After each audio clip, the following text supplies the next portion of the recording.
बाप बेटे रूहुल कुद्दस के नाम से आमीन। Reverend archbishop doctor Stephen Siddique की जानब से आप सबको गुड मॉर्निंग। खुदावंद आपके साथ हो, खुदावंद की सलामती, खुदावंद का फजल हमेशा आपके साथ रहे।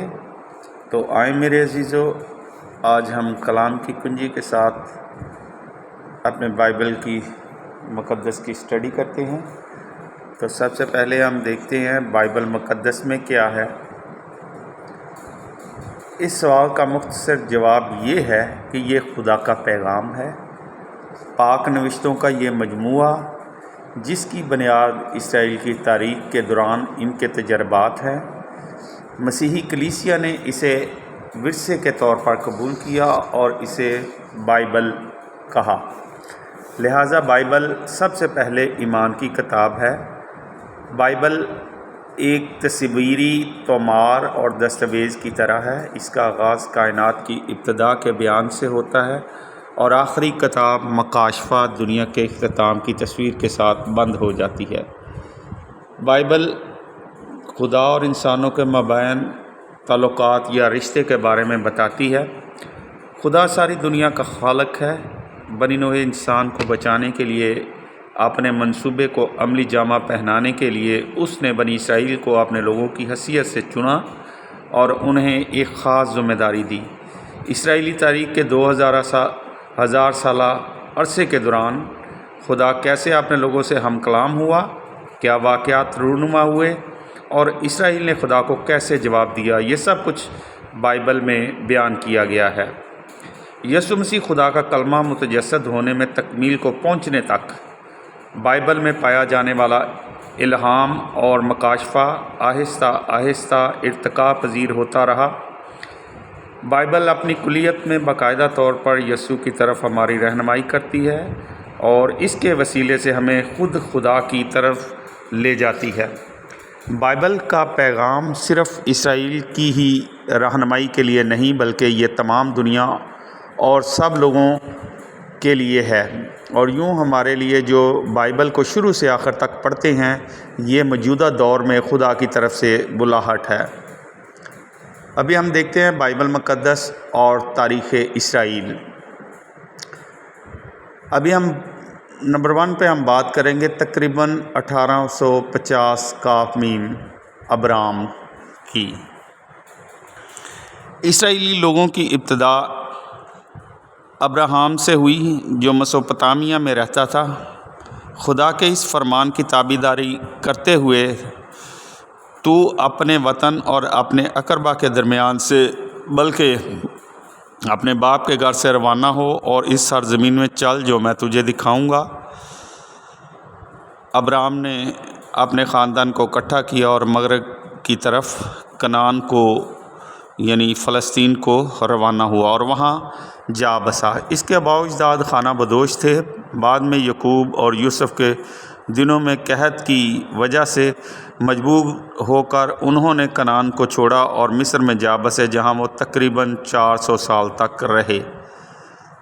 अब बात करेंगे हम 1250 काफ मीम में की, जिसमें मूसा का ज़िक्र है और ईद फसह का ज़िक्र है। मिस्र में सल्तनत तब्दील हो गई और नए बादशाह की ज़ालमाना हिकमत अमली ने इसराइलियों की मुसीबतों और दुखों में इजाफ़ा किया। एन इसी वक्त मूसा अपने लोगों में से उठा और उन्हें मिस्र से निकाला। उन्होंने दश्ते सीना को पार किया और कनान की तरफ फिरे। वो ज़मीन जिसका खुदा ने वादा किया था, यही वक्त था कि इनमें तंजीम साजी बाकायदगी से तरक्की पजीर हुई। 1200 काफ मीम कनान में दाखिला। कनान में वो मकामी बशिंदों के दरमियान रहे और खुशहाल होते गए और उन्होंने एक बादशाहत कायम कर ली। 1000 काफ मीम मुतलकुल अनान तर्ज़ हुकूमत शाऊल, दाऊद और सुलेमान। 935 काफ मीम। अब 1200 काफ मीम کنعان میں وہ مقامی باشندوں کے درمیان رہے اور خوشحال ہوتے گئے، اور انہوں نے ایک بادشاہت قائم کر لی۔ 1000 کافمیم مطلق العنان طرز حکومت اسرائیل کی بادشاہت داؤد اور اس کے بیٹے سلیمان کے زیر سایہ نہایت ہی خوشحال تھی۔ شاؤل، داؤد اور سلیمان 935 کافمیم۔ تقریباً اسی وقت بادشاہی جنوب اور شمال 2 حصوں میں تقسیم ہو چکی تھی۔ جنوب، جس کے گرد و نواح کا مرکز یروشلم تھا، اسے یہودا کا نام دیا گیا۔ شمال، جس کے گرد و نواح کا مرکز سامریہ تھا، اسے اسرائیل اور افراہیم کا نام دیا گیا۔ دونوں بادشاہتیں بڑی طاقتوں سے ڈر کر شمال میں اشور اور بابل سے، جنوب میں مصر اور اس کے ہمسایوں سے ہمیشہ پریشانی کی حالت میں رہتی تھیں۔ 722 کافمیم کی بات کرتے ہیں۔ اشور کی طرف سے حملے کی وجہ سے شمالی حکومت اسرائیل آخرکار تباہ ہو گئی۔ 587 کافمیم میں جنوب میں یہودا زیر قبضہ ہو گیا اور بابل کی سلطنت کا حصہ بن گیا۔ ہیکل ڈھا دی گئی۔ 587 سے 537 کافمیم بابل کی اسیری۔ تقریباً یہودا کے سب لوگ اس دوران قید اور جلا وطن ہو کر بابل میں چلے گئے۔ 538 کافمیم کورش کا شاہی فرمان۔ کورش فارس کا بادشاہ بنا۔ اس نے فرمان جاری کیا کہ یہودی واپس جائیں اور یروشلم میں عصر نو ہیکل کی تعمیر کریں۔ یوں انہوں نے اپنے آبائی ملک فلسطین کی طرف واپسی شروع کی۔ 333 کافمیم یونان کی حکومت۔ سکندر اعظم نے مشرق وسطیٰ کے ممالک کو مغلوب و متحد کیا۔ 63 کافمیم رومی شہنشاہ کا اتحاد۔ فلسطین میں واپس جانے کے بعد بھی اسرائیل ایک محکوم اور تابعدار ریاست تھی جس پر بڑی طاقتیں جیسا کہ فارس، یونان اور روم حکومت کرتی تھیں۔ یسوع مسیح کی پیدائش۔ انہی حالات اور ماحول میں یہودا کے بیت لحم میں یسوع مسیح کی ولادت ہوئی۔ تقریباً سن 30 میں کلیسیا کا جنم ہوا۔ یسوع مسیح کی موت اور قیامت کا بھی ذکر ہے۔ سن 50 میم رسولوں کے قائد کی حیثیت سے یروشلم میں پطرس نے پہلی رسولی پاسبانی مجلس کا آغاز کیا۔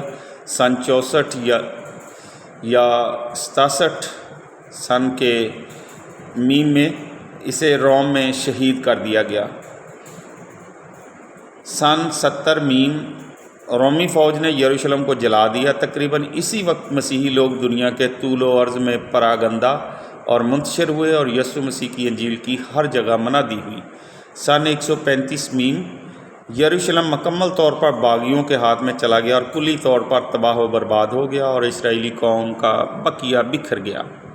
تقریباً اسی عرصے میں مسیح کی مصلوبیت کا مقام اور وہ قبر جس میں اسے رکھا گیا تھا مکمل طور پر زیر زمین ہو گئے اور اس کی جگہ پر رومی دیوتاؤں کے مجسمے رکھ دیے گئے۔ سن 320 میم روم کی طرف سے مسیحیوں کی اذیتوں کا اختتام ہوا اور یروشلم میں ایک گرجا گھر کی تعمیر ہوئی۔ میرے عزیزو، اپنے خادم reverend archbishop doctor Stephen Siddique کو اجازت دیں نیکسٹ بائبل اسٹڈی کے ساتھ، جس میں ہم کلام کی کنجی کی اسٹڈی کریں گے۔ حاضر ہوں گا، تب تک کے لیے خداوند آپ کے اور میرے سب کے ساتھ عبدالآباد رہے۔ آمین۔ خدا باپ، بیٹے، روح القدس کے نام سے آمین۔